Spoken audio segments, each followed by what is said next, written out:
जनतेसाठी कुणाशी भेटणारा आपला चॅनल सत्यमुख।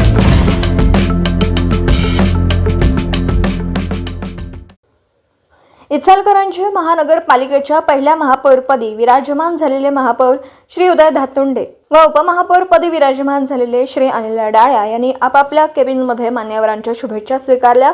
त्यांना शुभेच्छा देण्यासाठी सर्व राजकीय क्षेत्रातील आमदार, खासदार, नगरसेवक, हितचिंतक मोठ्या संख्येने उपस्थित होते। सत्यमुख परिवारातर्फे उभयंतांचे खूप खूप अभिनंदन। तसेच त्यांच्या हातून इचलकरंजी वासियांचे पाण्यासह सर्व प्रलंबित कामं पूर्ण होण्यासाठी श्री रामभक्त हनुमानजी चरणी त्यांना ताकद देवत, हीच श्री रामभक्त हनुमानजी चरणी प्रार्थना।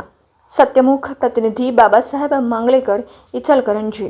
जनतेसाठी कुणाशीही भेटणारा आपला सत्यमुख। लाईक करा, शेअर करा आणि बेल आयकॉन ऑन करा। मित्रांनो, विसरू नका।